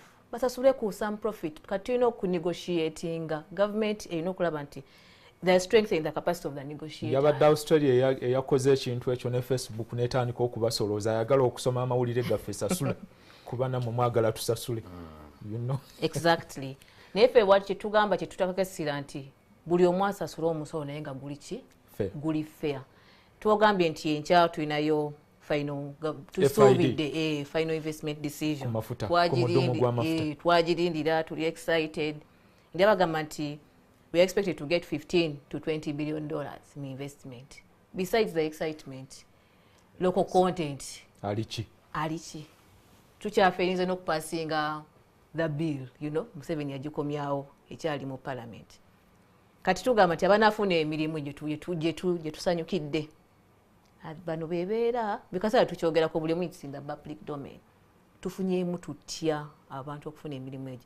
Environmental conservation. Nga bamaze okugenda tusigala n'ebbanja n'essente zino tuba tuzifunye nti zigenze mu Bank of Uganda. Tetulina fiscal rules nti bw'oba tonakwata ku nsako eno eya petroleum fund olina okukola ki okuteekako emitanwa nti you're investing here, expenditure eri bwetyo so that you don't deplete ensako eyo. Tujja tuka okugenda mu maaso ne tukyalina ki ssente ezo ne revenue broadly nti sector eno ina potential ne ebintu ebimu bye tusayininga ebintu mu lufuuti tulabiteranga double taxation agreements nti ojja kulowooza nti ogenda kufunamu wano mu ggwanga investor ono nga yasayininga dda agreement mweriki countries ze twajjako dda omusolo nti capital gains tax mwakola agreement mulina kufunawo zero nti newaba naseeringa shares ze after some time tajja kusasula capital gains tax kubanga olwedde mwakisayininga dda. So how do we think broadly about some of the decisions that we are making? Until right now, tuyinza okuloza nti ziri minor naye they have an impact. All right. FID tugenda gikona kedda kikawe zinaaba zituganya zino zitandise okwewerekera. Mwami Sebakijja ngamba waliwo muli abali ku WhatsApp muli bangi nnyo tubakendeezeeko. Kale nga bwateekayo mukulu nsereko sebo kendeeza ku expenditure. Kakati nze obuzibu kati kamba buli tuwa amagezi bannansi baffe. Obuzibu tebuli mu musolo gwe tubadde tuyina. In fact gwo gumala. Gwetaaga nakendeerezaako ku bantu tufune bangi abasasula. Abawa. Kyenjawukanako ne bwana Bolole era saana kumuddamu nti ateeseza ddala ng'omuntu ayagala okusigaza omulimu oba ayagala okumukuza. Si mwoyo mubi naye akimanyi nti bino byayogera eriyo gwakosa mu mutima. Olwaleero akimanyi nti ye bw'aleeta ku konteyina ku ssente neewole ye zaatasobola kwewola aba yakaziyingiza nga bamuggyako 33%. Yeewoze miliyoni 100 basoose bamuggyeko takisi wano ng'azeewola azitutte ebweru alina kyaleese okwambaza mwami Bolole esaati ye ennungi aba azituusa bw'ati gavumenti netwalako miliyoni 33. Eyasooka omutwalako nga yeewola. Bw'amala ozitwala n'aziteeka mu dduuka wapangisa edduuka ne bajja ne bateekawo rental income tax era gavumenti n'ekima 3. Bw'amalaawo bw'ajjamu akasente kaakatono nejja ku income tax nayo nejjawo ssente. Neddira omugwira nereeta mu palamenti olw'okuba bannaffe be balina ennamba ennyingi ye ne bamusonyiwa omusolo. Ettaka yafuna lya bwerere kyekiri kye mbadde gamba. Enguudo bamuwa ennamba myufu. Abonna abali mu investment park abakyalina babawa n'abakuumi owamu asasula abamukuuma n'ebifaananako bwe bityo.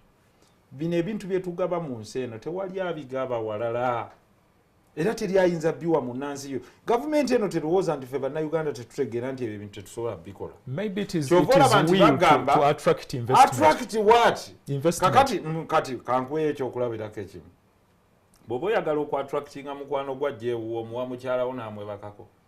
Ekyo kyanjawulo. Kakati kino kye bakola kwe kuddira ebintu bya bannayuganda balinga bakyala baabwe n'abaana baabwe bonna ne bagamba batwale. Kakati bw'onooba osobodde okifumiitirizaako bw'otyo awo otuuse. Abali ku WhatsApp kino kye njagala okkulungamyako wano. Just a moment. Patrick Kiberu abantu era bajja kugusasula kuba gavumenti egwetaaga wadde nga siraba kye gukola. Sebo nkusaba tuleetereyo abantu abasasuddeko emisolo mu mawanga amalala. Anderson ebyensimbi munyambeko mwe mubiraba. Kati omwami Anderson oba obyemisolo wabiwulirawa? Wama mu Italy tusasula over 45% naye essential services weziri nezimu ku ssente ze tusasula ne baziwa ab'e Uganda ng'obuyambi. Honorable Nsereko yigiriza eggwanga 45% of what on what? Tonyonyodde bulungi awo. Okay, Katenda Alozias aliwa Kiso Kayunga. Back to the point, tax on cars is not good for Ugandans. Let our MPs help us. Kyekiri kyogambe mutulwanirire. Mukama asaasire ensi yatu. I really regret being Ugandan. Uganda yensi yomugisha. Patriotism. Thank you for the show. Deputy Speaker, bamulonze tebanaba mulonda yesimbyewo. Mukibi amaganjo gavumenti erina okulooza obulungi ku nsonga y'emisolo kuba bwenyigiriza abantu oluusi beekyawa kyekivaako okwekalakaasa kindi gavumenti okugwa. Kakooza Vianney Mugagga ali Katende ensonga y'emisolo bannange naffe tususseeko.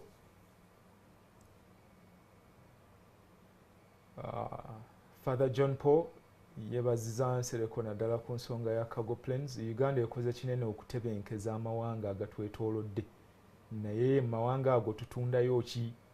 Buli kimu Honorable Nsereko kyayogera mu ggwanga bwe kiri. Tusaba TV ziyigirize abantu ebifa mu ggwanga, tuve mu bya speakership. Speaker naye bamwetaaga, weebale Father.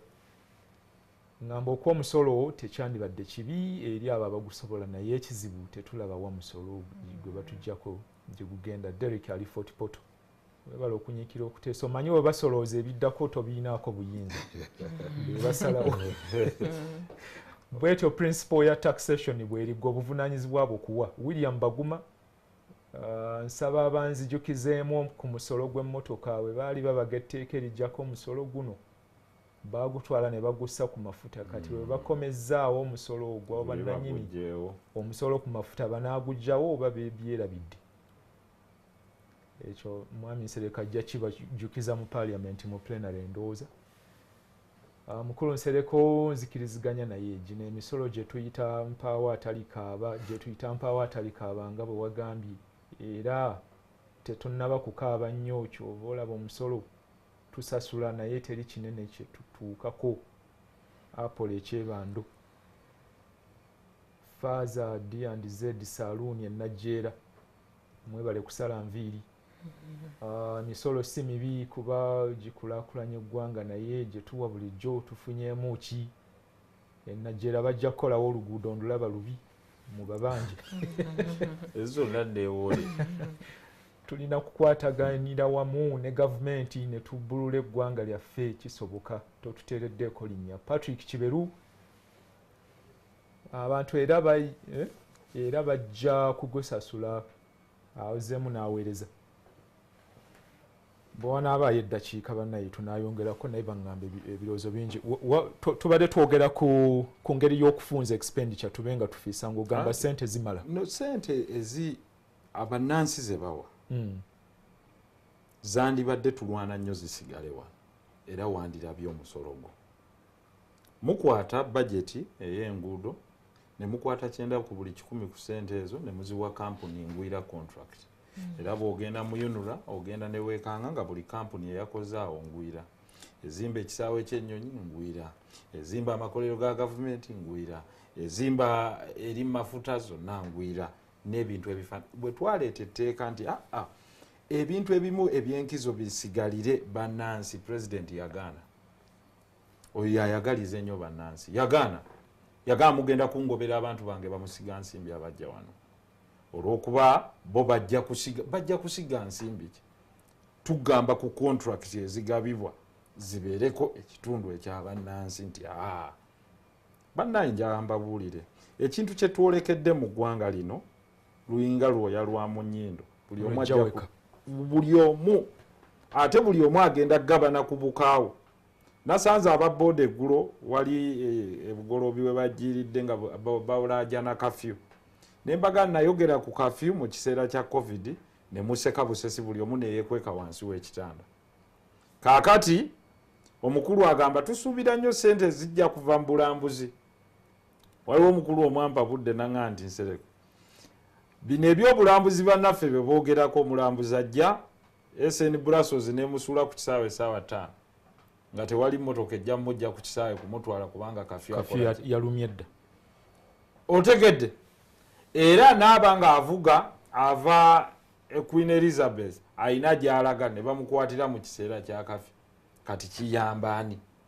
Avuga emmere agijja eri ye kafyu amukwata n'atuuka wano abayina loole ezireeta emmere n'ebirala ebifaananako bwe bityo. Therefore ne policies ezimu ffenna ze twekoledde ziteereddwawo kuula bukuuzi bantu. Otusanga road block abantu bali mu byabwe kwenoonyeza byabwe. N'olwekyo mbadde nkubiriza bannayuganda mwenna nti museeyo omwoyo ku bye twogerako, era buli omu amanyi ki obuvunaanyizibwa bwe kye bulina okuba. Naddala nga kyembaganye nti abantu basuulira nnyo mu kiseera ky'okulonda, banga abalimu omuzimu okuga nti kaakati walusimbi byonna tubitegedde oteesa bulungi, naye oyambadde kooti ki? You can imagine. Kakati oyo muddugavu so ng'ate bw'omugamba nti tulinye mu nnyonyi tiye pilot agifulayi ng'osooka mubuuza oyambadde kooti kyokka baleeta asinga okuvuga kubanga okimanyi bw'asitula ennyonyi eyo nga tagimanyi n'emala ekola ki oba mikono gye saawe oba mikono gye n'eggwanga eringa nnyonyi tonoonya ani ayambadde kooti ki noonya ani asinga okutegeera okuvuga ki Anderson tufunze tutya kufulumyamu ssente ezo tax holidays 700 billion twawakanya netugaa toyinza kuddira munansi bano bo bajjako omusolo sente zonna bazifulumya neze bandiwadde ozibasonyiye nti Anderson basonyiye yesebo twebuuza wano tukendeeze tutya ku nfulumya expenditure abantu nabadde nkuwadde luli ekyokulabirako boogera nnyo kubayambako okuddukanya emirimu gya gavumenti bangi abali mu bukulembeze bangi awo wagendawo nnyo ssente waliwo ebintu ebyokwejalabya nga ebirala bw'obimanyi Anderson so question is tufunza tutya ku expenditure okukendeeza expenditure tekitegeeza kutta mirimu oba tekitegeeza kufuula abantu unemployed kubanga expense zonna zibeerawo to the benefit of citizen kati bw'oba okola complaint yo ng'osinziira ku bakozi nsuubira complaint yo ebeera teri mu mutima mulungi naye waliwo ebintu bitali essential kankuwa ekyokulabirako oba ekyokuyigirako ng'ekyetanzania where a government official toyina kutravelinga kugenda mu America to attend a meeting nga tuyinayo embassy where you don't need to have Honorable Nsereko airlifted to Germany to benchmark. When there is an embassy there, esobola okukola research negiforwardinga wano ne tugisoma ne tulaba ebyetaagisa. Is not necessary tools. Where anti wemaani mukozi wa government ebibadde bimpeebwa bingi. Mpeebwa medical insurance, education insurance ez'abaana, mpeebwa amafuta, mpeebwa airtime, mpeebwa ennyumba, mpeebwa buli kimu. We can review and send okay, ebirala byonna okufuna omusaala like any other Ugandan bajjanjaba abantu. Bwe tunaakuwa emmotoka situjja kuwa amafuta. Oba ne bwe tuba tukuwadde ekintu n'ekintu ebyesalira waliwo extravagant spending mu government ezirimu. Like the purchase of cars, we should have a limitation of what model of cars because abantu abasinga wano, why would you need a 4x4 car? For example, oli wano mugundu. Ebintu ebimu lyade tulina kukakkana. The government to show power and to show superiority over the rest is not by the way you look or how you move or how you know. It should be exhibited in other measures. Tulina okutunuulira travels ezo ssente nnyingi ekintu kyonna mwami Frank kankubuulire bw'olaba nga waliwo ekintu ekisinga okwenyumiririzibwamu tugeze mu paalamenti si musaala sina mmotoka sina kitiibwa kya honorable kutambula ekintu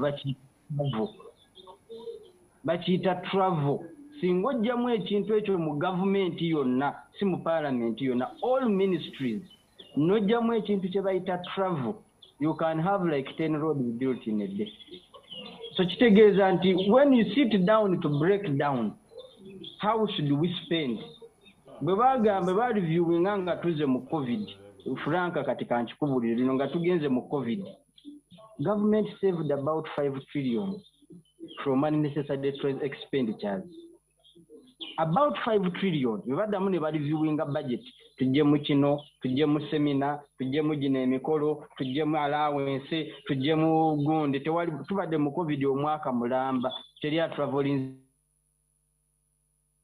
yanja that should be a benefit to us to understand that actually this is a detriment to the citizen tukijjemu tubadde mu covid waneno teri atambudde genda bweru tetufudde teri mubaka afudde teri minister afudde teri PS afudde teri commissioner afudde mu lwakuba traveling ebyo byonna bwe tubitunuulira mu expenditure yaffe ne tubijjamu it's a very big percentage then ekisembayo nze kyendowooza kye tulina okutunuulira how do we prioritize the services bw'otunuulira national development plan 3 erina proposals ennungi zetwandibadde tufocusingako kuba tezisentalinga ku muntu wa wansi bringing services near ekirala kye tulina okutunula is our administration, public administration. Gye tugundi bino kati parliament eri mu bantu 5, kansala division yange ey'Nakawa Frank abakansala bavudde ku 45 ne bagenda ku 9 dabo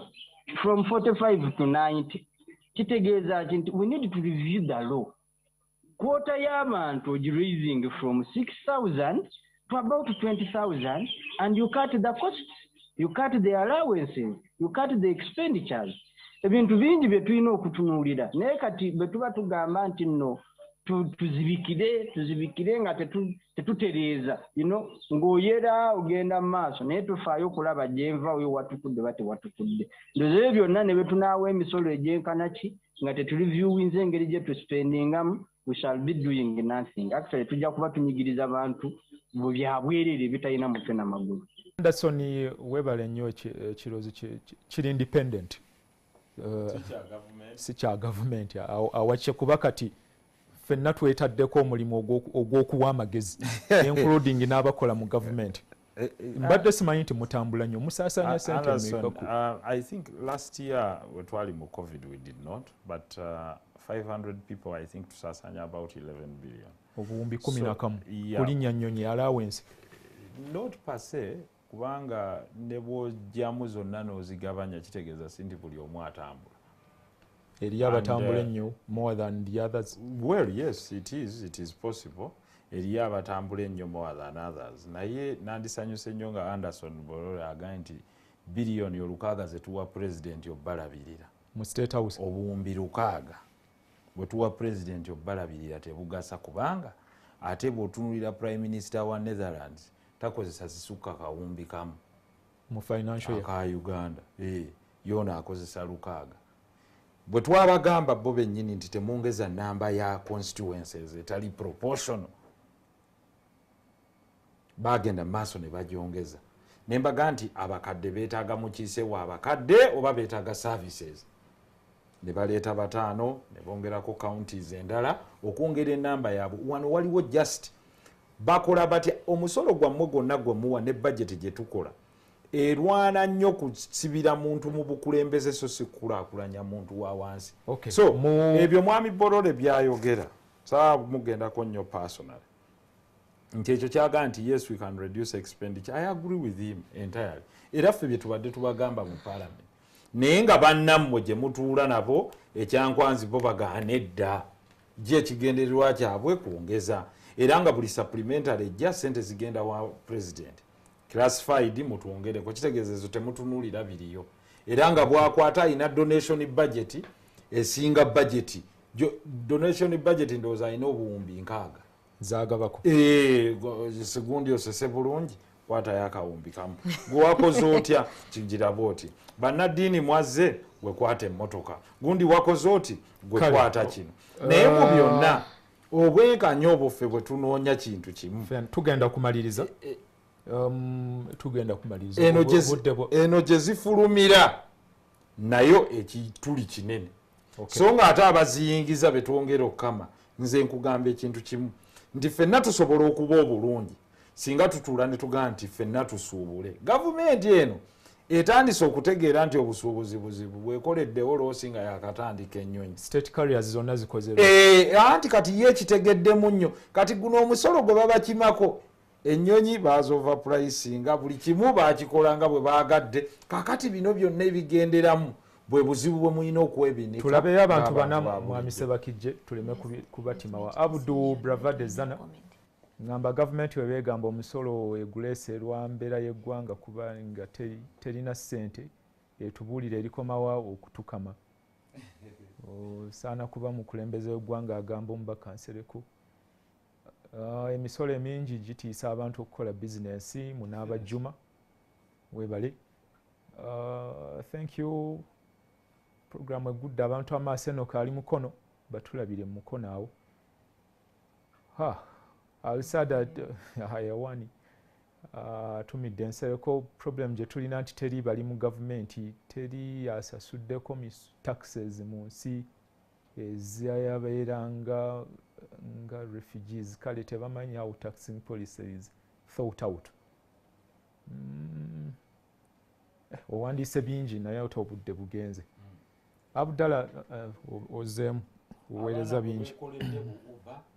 Bajjako mitwala buli omu buli waali. Fatima Nalugwa n'atera okufuuka hajjati webale kubeerako agamba emisolo giweebwa naye ebyobulamu bikyalimu ebizibu. Owulira nti kati abantu beekolamu mulimu run for water, run for fistula, okugezaako okusonda, okutaasa bannaabwe, run for sickle cells n'ebirala, runningira n'omuntu simanya kawooshi tukuŋŋaanye ssente. Ebintu byonna bannayuganda nze njagala babuulira nti eno topic kyeggwa malojjo ne bwe twandise wano nga twogera kugumu.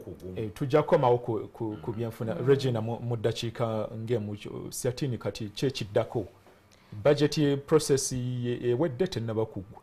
Ekyaliko. Ekyatambula. Era ngamba abantu abali eyo bonna abatulaba n'abatuwuliriza nti ba honorable tebannaba kuyisa ki misolo gino. Tukyalinawo window of opportunity. Mutulwanireko mmwe kyekyo abantu yene essaawa actually most critical time. There you are. Time to test leadership. Bagende wabakabaka w'omubaka waabwe nabo bennyini nnyini olaba wano mobile money buli omu yavaayo causing a change ideally. Naye tugamba nti tujja kwongera okwengeginga gavumenti byekoze obulungi tugisiima naye n'abantu bennyini bave basasula omusolo era bagulondoole. Kozi bali abajja mu yo 11 bajja kusanga process ewedde. Exactly, yes. So the time is now. All right. So bana ababaka bamwe bali babasomera busomezi budget. Mubase ku bunkenke emisolo gye muwulira nti gigenda kunyigiriza muweze message. Anderson Sebo webale nnyo okutwegattako. Webalire ddala. Batulabiraawo wooli mu Manyangwa. Batulamusize. Encha FID Final Investment Decision ndowooza Sunday weenezibira nga tutegedde oba bagitaddeko omukono oba nedda. Bwe bagiteekako East African EACOP omudumu ogwo gugenda okutwala amafuta line eyo pipeline ekyasinga obuwanvu. Eriko heating stations 26 eriko technology mungi tusuubira ejja kubeetandika amafuta gaveeyo mu ttaka. Finally tulabe nakyo ekinagavaamu. Regina nsanyusa nnyo from Siatin, aba Siatin batulabire omubaka Nsereko webala okubeerawo. Anderson nziramu okwebaza ssebo n'ababaddeko mwenna mwebale nnyo okubeerako. Leka aba T Nation bajje nabo bagambe ebigambo. Nze Frank Walisimbi.